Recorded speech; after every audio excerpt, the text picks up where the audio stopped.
An attribute is the quality or characteristic given to a person, group or some other thing. Your best attribute might be your willingness to help others.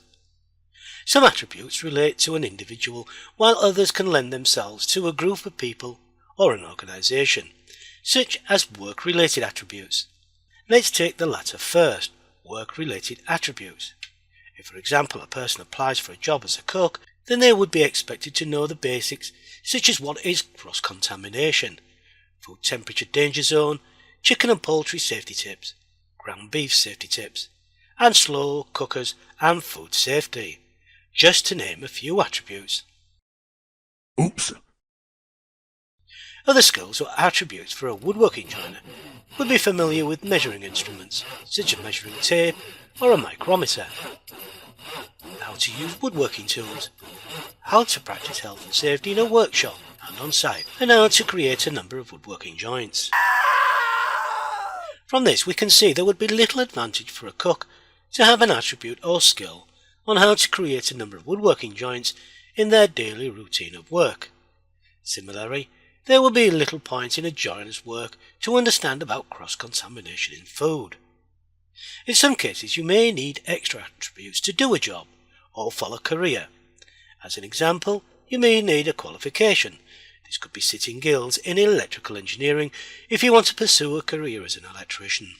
In our final example, an IT technician attributes should include how to install basic computer components, setting the computer up, installing an operating system, and to conduct fault finding.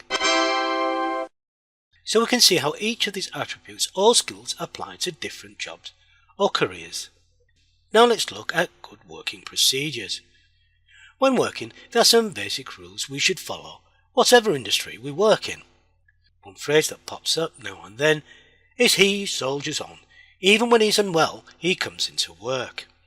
This may seem gallant, but they are probably doing more harm than good, as they may be infecting others they work with.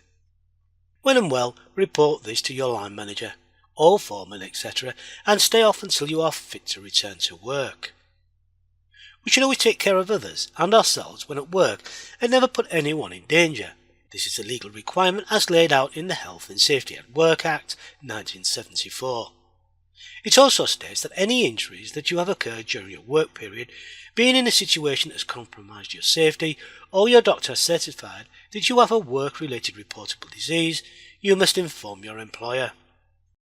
In some cases, you may be dealing with confidential information. This could be clients' records, names and addresses, or even bank details. You will be expected to respect the confidentiality of these details. Your work attributes is important to your colleagues and employer.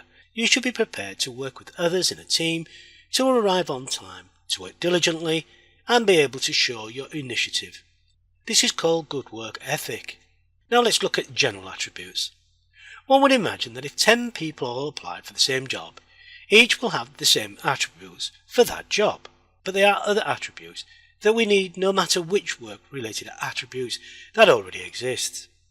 These are called general attributes or soft skills, and enhance the work-related attributes. And it is these that could cause the individual to stand out. These are planning and organisation skills, time management, team working, communication skills, numerical skills and creative skills. If someone has these additional skills, then they become more attractive to the employer. Planning and organisation skills mean planning that involves forward thinking. Sometimes this could mean a goal within a specific time frame.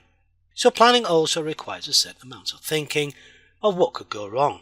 The measure of success is if the goal is reached on time with the desired results.